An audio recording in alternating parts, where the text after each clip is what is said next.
하나님의 말씀은 미가서 5장 2절로부터 5절 상반절까지입니다. 미가서 5장 2절로부터 5절 상반절까지 여러분이 먼저 제가 나중에 교독하겠습니다. 구약성경 1294쪽 미가서 5장 2절부터 5절까지 여러분이 먼저 읽습니다. 시작. 작을지라도 이스라엘을 다스릴 자가 네게서 네게로 나올 것이라. 그의 근본은 상고의 영혼에 있느니라. 그러므로 여인이 해산하기까지 그들을 붙여 두시겠고 그 후에는 그의 형제 가운데 남은 자가 이스라엘 자손에게로 돌아오리니 여호와의 능력과 그의 하나님 여호와의 이름의 위엄을 의지하고 서서 목축하니 그들이 거주할 것이라. 이제 그가 창대하여 땅끝까지 미치리라. 이 사람은 평강이 될 것이라. 아멘.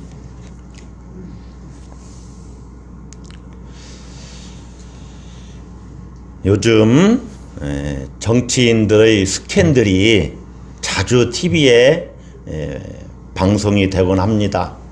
그런데 한 사람은 그랬다고 하고 한 사람은 안 했다고 하고 서로 막 법정 공방이 일어나지요. 우리 국민들은 누구의 말이 사실인지 감은 잡지만 확실히 알기가 어려워요. 어느 사람의 누구의 말이 진짜인지 누구의 말이 가짜인지 알기가 쉽지가 않습니다. 그런데 이 정치계의 이야기뿐만 아니고 우리 종교계, 기독교 안에서의 말씀들도 누구의 말이 사실인지 때로는 알기가 어렵습니다. 자, 하나님의 말씀을 전하는 이들이 있습니다. 하나님의 이름으로, 다시 말하면 구약에서는 여호와의 이름으로 선포하노라 하고 말씀을 전합니다. 백성들이 듣지요?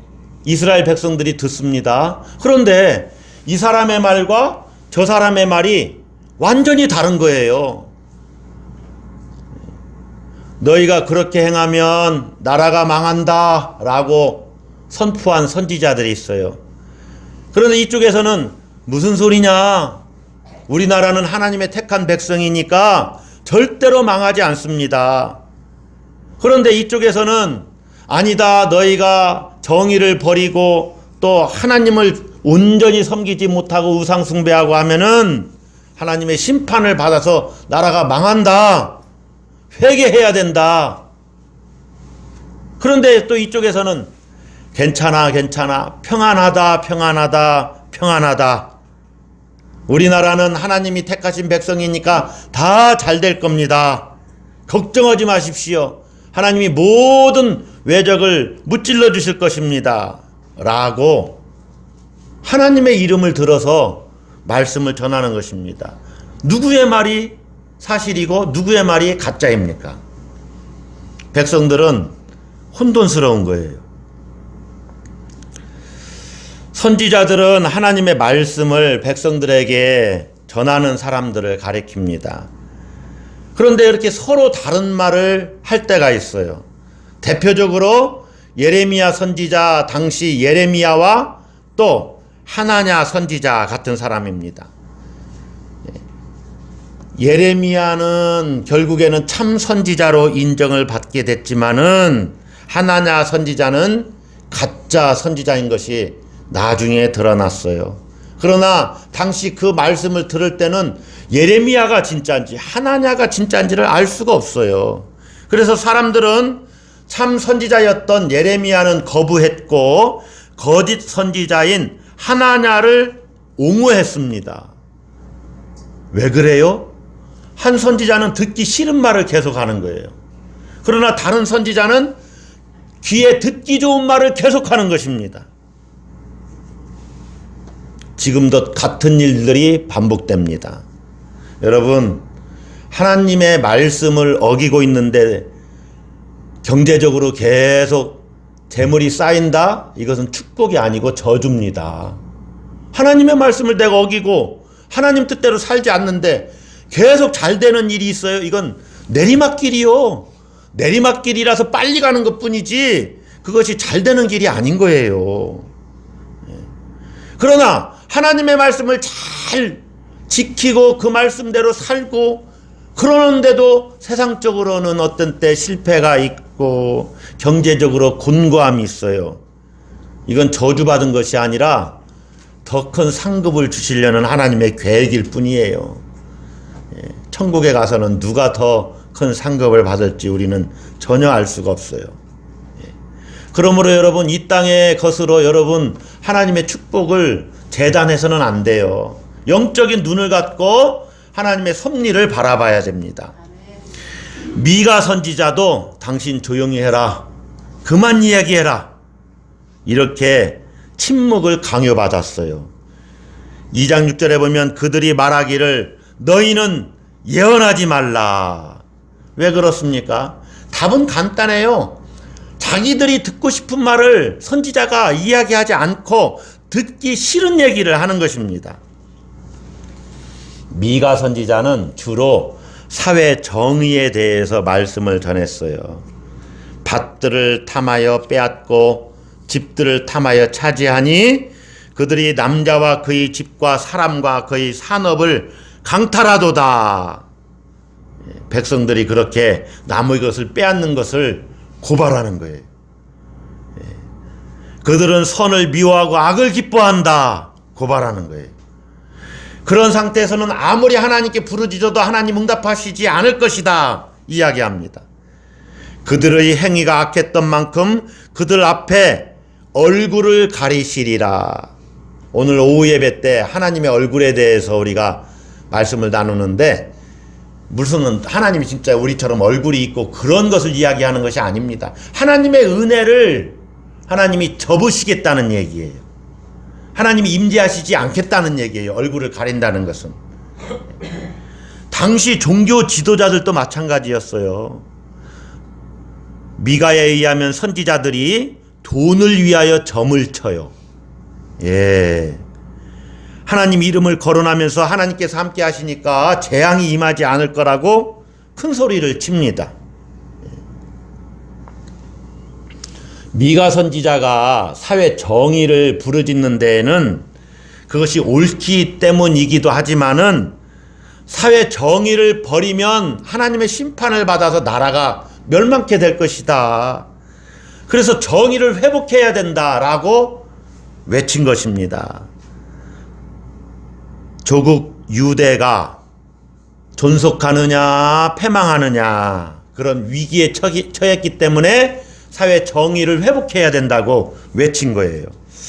이 미가 선지자가 활동하던 시대는 호세아나 이사야 선지자 동일합니다.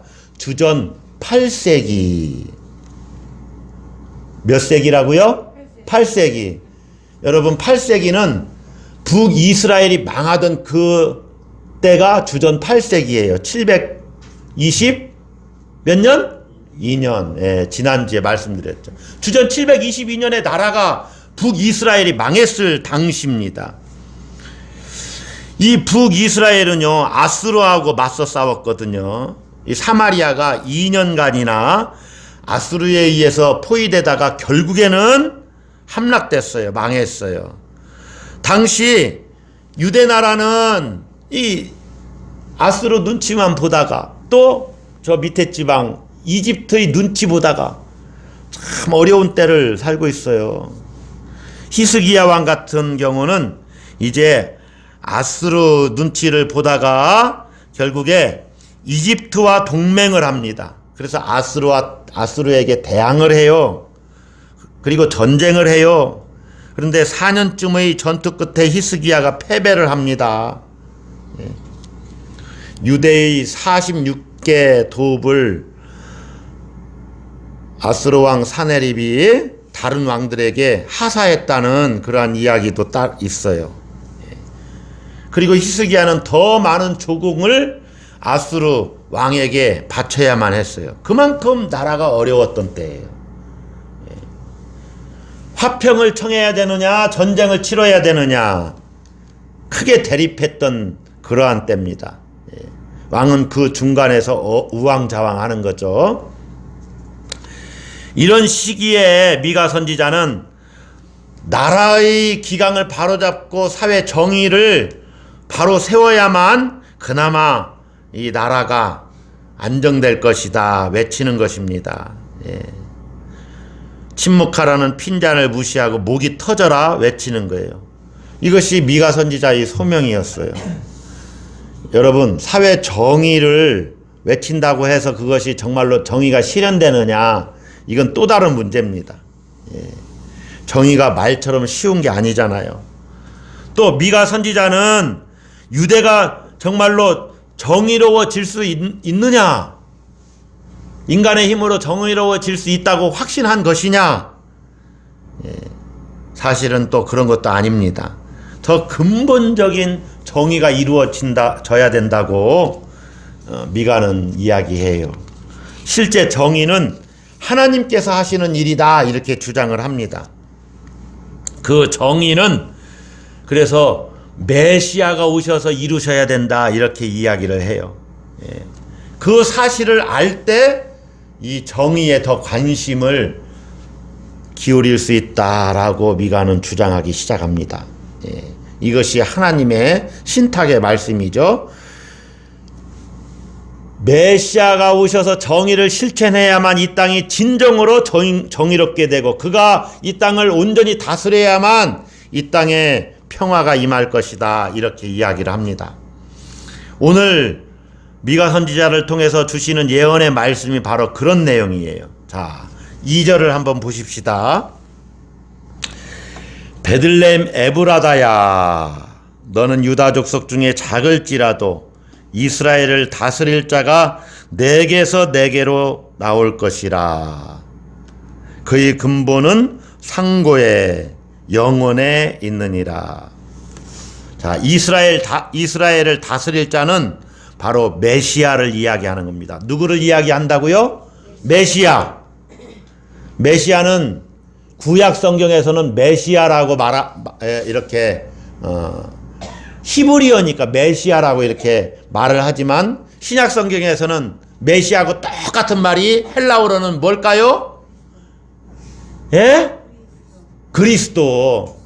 따라서 한번 합시다. 이쪽은 메시아, 이쪽은 그리스도. 시작. 메시아, 그리스도. 여기부터 합니다. 그리스도, 메시아. 제가 이렇게 하는 이유를 아시겠죠? 왜 자꾸 까먹으세요? 저한테 사탕 하나도 안 주시면서 왜 자꾸 까먹는 거예요? 자, 다시 한번. 메시아, 그리스도. 예, 메시아, 그리스도. 시작. 그리스도, 메시아. 똑같은 말이에요. 똑같은 말. 구약 성경은 히브리어로 쓰여졌기 때문에 메시아, 신약 성경은 헬라어로 쓰여졌기 때문에 그리스도. 절대로 잊으면 안 돼요. 그러니까 예수 그리스도 할 때 그것을 히브리로 하면 예수 메시아 그 말이에요. 예수 메시아. 메시아라는 말은 구세주, 구원자 그런 뜻이에요. 의미로는 기름 부음 받은 자라는 의미지만은 뜻은 구원자를 말하는 거예요. 예수가 구원자이시다. 예수가 그리스도. 또 그렇게 갈 수밖에 없네요. 예수가 메시아이고 예수가 그리스도이시다. 우리말로는 예수가 구원자이시다. 할렐루야. 그 의미를 알고서 예수 그리스도 해야죠. 예, 그리스도가 무슨 말인지도 모르면 안 돼요. 가장 기본입니다. 자, 이스라엘을 다스리는 통치자. 다스리는 자는 통치자잖아요.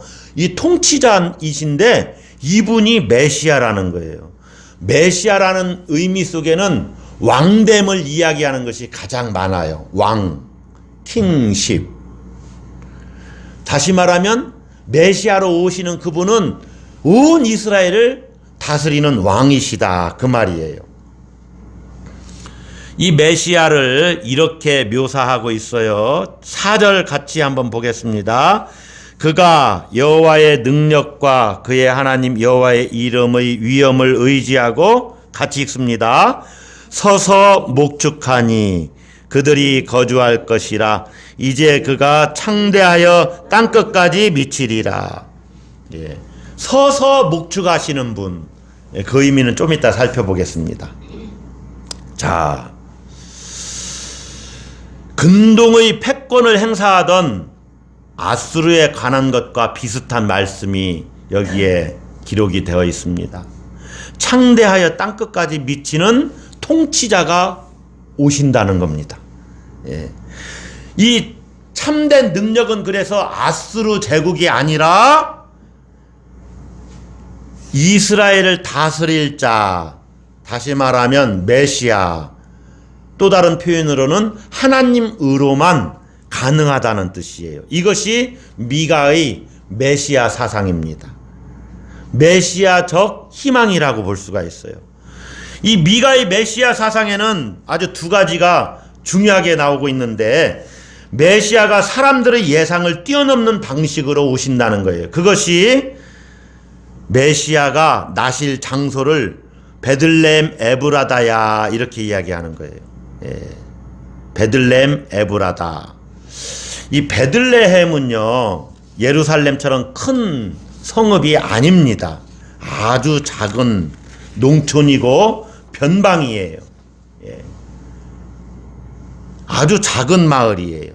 그러니까 사람들이 생각하기에 아이 메시아가 오면은 왕궁과 같이 또 수도에서 태어나야지 저 시골 변방에서, 예?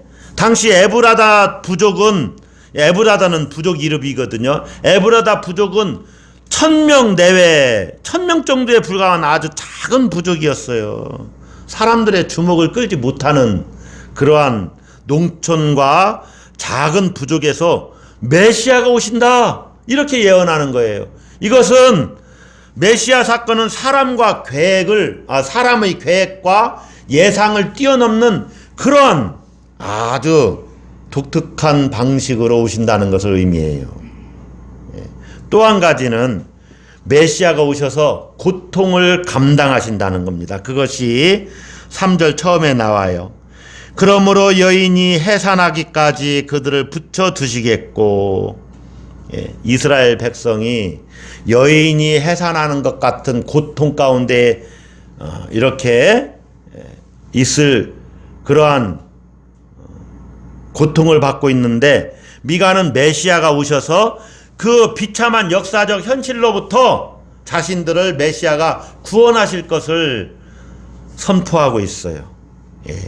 그래서 그 고통을 메시아가 친히 감당하셔서 이스라엘들을 구원하신다는 것입니다. 우리가 6절을 읽지 않았지만은 6절을 한번 보세요. 그들이 칼로 아수르 땅을 황폐하게 하며 니므롯 땅 어기를 황폐하게 하리니, 아수르 사람이 우리 땅에 들어와서 우리 지경을 밟을 때에는 누가? 그는 맨 앞에 2절에서 이스라엘을 다스릴 자를 이야기하는 겁니다. 이스라엘을 다스릴 그가 우리를 그에게서 건져내리라. 그가 우리를 그에게서 건져내리라. 자, 미가 선지자는요, 메시아가 오면 지금 본문에서도 이야기하죠. 예, 5절 보세요. 이 사람은 평강이 될 것이라. 평화를 주시는 분이신데, 아수르 사람이 우리 땅에 들어와서 우리 궁들을 밟을 때에는 우리가 7 목자와 8 군왕을 일으켜 그를 치리니, 6절 끝에 그가 우리를 그에게서 건져내리라. 그러니까 이스라엘을 통치하시는, 다스리는 그가 아수르 사람들의 손 아귀에서 우리를 건져내신다는 거예요. 메시아는 그 정도는 하셔야죠. 메시아 예언을 하는 겁니다. 미가 선지자가. 베들레헴 에브라다 땅에 오시는 이스라엘을 통치하시는 메시아는 그렇게 이스라엘 나라를 건지시고 회복해 주시는 분이시다. 이렇게 예언하고 있어요. 자, 지난주에 이어서 제가 또 한번 여러분에게 말씀드리는데, 자, 이 미가 선지자의 예언이, 선지자들의 이러한 예언이 정말로 역사 속에서 실현되었나요? 아수르의 손아귀에서 유대 나라나 이스라엘 나라가 건짐을 받았나요?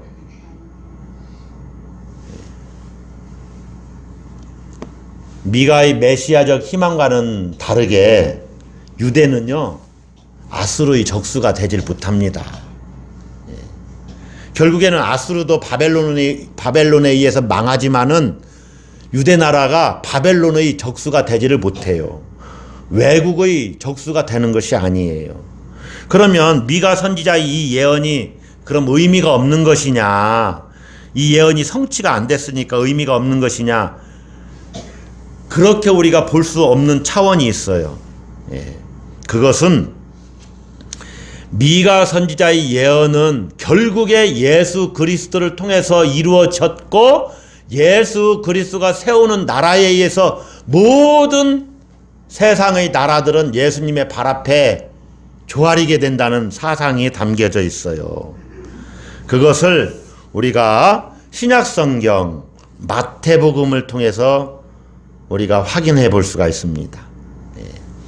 미가의 메시아 사상은 마태복음 기자에 의해서 역사적인 정점을 맞게 돼요. 자, 예수님 탄생 이야기의 하나인 동방박사 이야기를 마태가 보도하면서 미가의 예언을 인용하지요.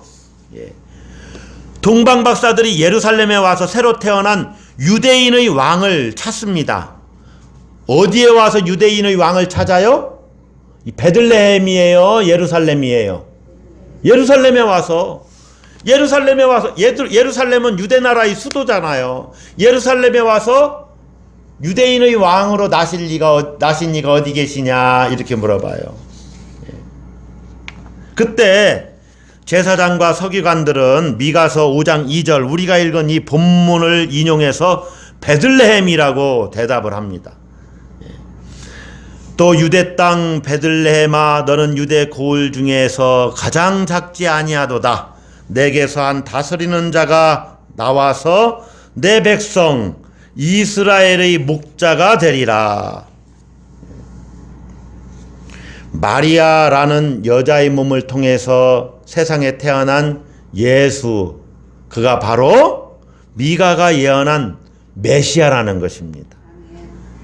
메시아는 히브리어로 그리스도, 히브리어로 메시아는 그 헬라어로 그리스도라는 뜻이 그 말과 같다고 그랬죠. 구세주 구원자라고 그랬죠. 그가 우리를 건져내리라. 6절에 그가 우리를 건져내리라. 이 미가의 진술이 바로 내게서 한 다스리는 자가 나와서 내 백성 이스라엘의 목자가 되리라. 메시아는 건져내느니 구원할 이이신데 그가 바로 이스라엘의 통치자여 목자라는 이야기예요. 목자. 여러분, 구원할 이라는 말은 어디에 빠져 있다는 것을 전제하는 겁니다. 구원했다는 것은 어디서 건져냈다는 거예요. 구원이라는 의미는 가장 먼저 건져냈다 그런 뜻이에요. 구원이라는 말이 어떤 의미라고요? 건져냈다. 어디서 건져냈느냐?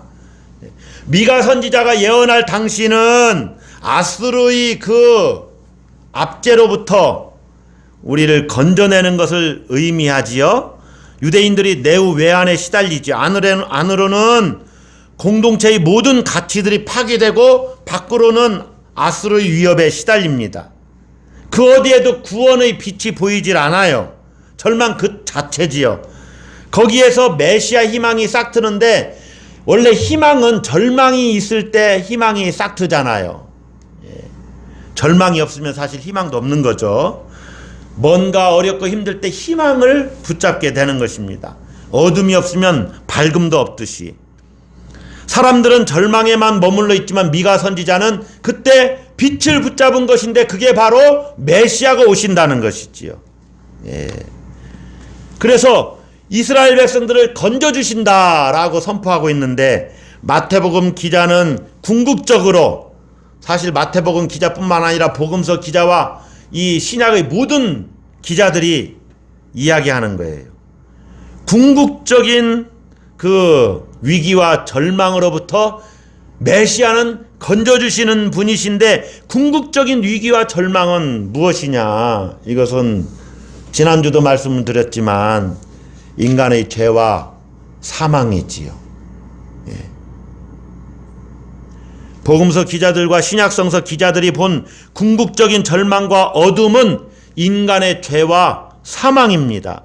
단지 아수르의 이 짓밟음, 거기로부터 건짐을 받는 그 차원이 아니라 인간의 모든 절망의 근원, 모든 어둠의 근원, 죽음과 죄로부터의 건짐을 이야기합니다. 예.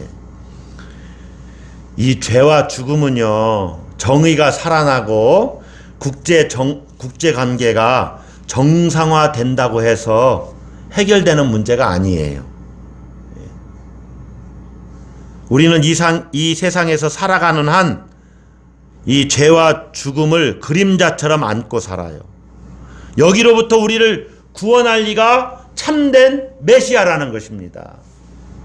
그래서 어느 누구도 우리를 그러한 어둠과 또 심지어 반복되는 죄의 문제, 심지어 죽음의 문제로부터 우리를 건져내는 세상의 지도자는 아무도 없어요. 여러분, 인류 역사에서 오직 예수 그리스도만이 종말의 궁극적인 생명인 부활을 통해서 우리를 건져내십니다. 할렐루야. 예수님은 이것을 이루신 분이시죠. 죄와 죽음이 극복되었고 예수님만이 우리를 죄와 죽음에서 건져내실. 그래서 6절 끝에 보세요. 그가 우리를 그에게서 건져내리라.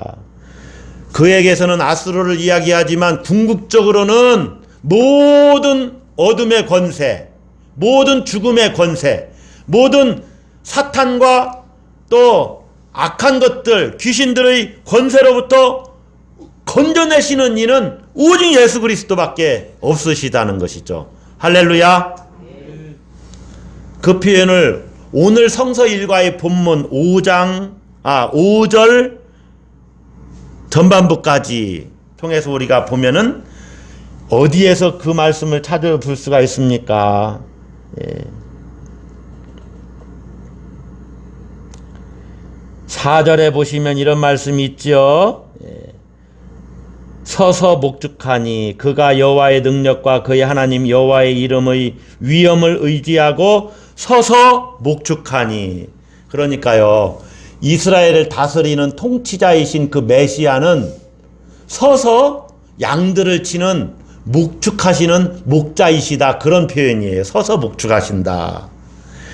베들레헴에서 태어날 메시아는 백성 위에 군림하여 다스리는 군주의 리더십을 가지고 막 통치하시고 막 억압하는 그러한 왕이 아니라 양떼를 돌보고 섬기는 목자의 리더십을 가진 서서 목축하시는 목자라는 것입니다. 예. 그래서요, 서서 목축하시는 메시아 예수는 잃은 양 한 마리를 찾아내기까지 찾아다니시는 목자이십니다. 할렐루야. 세상의 왕들은요, 이런 왕이 어디 있어요. 예. 예전에 저 대통령이 여기 그 영종도 공항에 갔어요. 그래서 비정규직으로 일하는 분들하고 대담을 했는데 우리를 정규직으로 좀 바꿔주세요. 그렇게 하겠다고 약속했는데 이루어졌을까요? 하나도 안 이루어졌어요. 실제로 그렇게 하는 게 또 사회적인 여러 가지 또 어려움과 문제들이 있지요. 그러니까는요, 이제 언젠가 또 대통령이 바뀌고 계속 사회 우리 제도를 잘 이끌어 가려고 이제 정치인들이 노력을 하겠지만, 궁극적으로 사람에게 우리의 소망이 있는 게 아닙니다. 궁극적인 소망은 그리스도이시고 메시아이신 우리를 건져내시는 분, 온 세상의 왕, 진정한 왕이신 그분에게 두어야 되는 거예요. 잃은 양 한 마리를 찾아내기까지 찾아다니시는 목자 예수님, 그분에게 우리의 소망을 둬야 됩니다. 할렐루야. 자기 양의 이름을 각각 불러서 인도하시는 그 예수님. 아우, 왜 오늘 자꾸 이 순례자의 노래 그 부분이 또 생각이 나네요. 설교 준비할 때는 전혀 생각 안 했는데, 아득한 나의 갈 길 다가고 저 동산에서 편히 쉴 때 내 고생하는 모든 일들을 주께서 아시리. 내 고생하는 모든 일을 아시는 예수 그리스도, 그분에게 우리의 소망을 둬야죠. 빈들이나 사막에서 이 몸이 고날지라도 오 내 주 예수 날 사랑하사 날 지켜 주시리. 나를 얼마나 사랑하시는지 하나님 아버지와 영원히 누렸던 그 하늘 보좌 영광을 버려두고 이 땅에 아기로 태어나서, 그렇죠, 태어날 때는 다 아기죠. 예. 아기로 태어나서 이 땅에서 성장하시고 십자가를 지시고 죽으신 그 예수님, 그래서 양의 이름을 각각 불러 인도하시는 목자일 뿐만 아니라 양들을 위해서 목숨을 버리는 목자이신 예수님, 그 예수님께 소망을 두고 이제 모든 인생의 아픔과 슬픔 뿐만 아니라 우리를 궁극적으로 죄와 죽음에서 건지셔서 하나님 나라를 옮겨주실 그 예수님이 종국에는 이 땅에 다시 오실 것이고, 그래서 예수님 안에서 자는 자들은 다 부활해서 예수님의 나라로 옮기실 것입니다. 할렐루야. 그래서 지금 우리는 강림절 제4주를 보내고 있는 것 아닙니까? 진정한 평화와 안식은 예수님 안에서만 누리게 되는 거예요. 그래서 이 사람은 평강이 될 것이라. 할렐루야. 여러분, 세상 살이는요, 때로 이렇게 평화와 안식이 가끔 찾아오지만 곧 이어서 또 이런 문제들이 생기잖아요. 아수르가 침범하는 인생의 위기들이 우리에게 자주자주 일어나잖아요. 그때 우리가 어떻게 평강을 누리고 안식하고 우리가 소망을 갖고 살아갈 수가 있습니까? 이스라엘의 다스릴 자, 서서 묵죽하시는 예수님께 소망을 둠으로 우리가 넉넉하게 세상을 이기면서 다시 소망을 붙들고 살아갈 수 있으리라 믿습니다. 여러분에게 무슨 일을 만나도 주님만 의지하시는 믿음 있기를 주의 이름으로 축복합니다. 기도하겠습니다.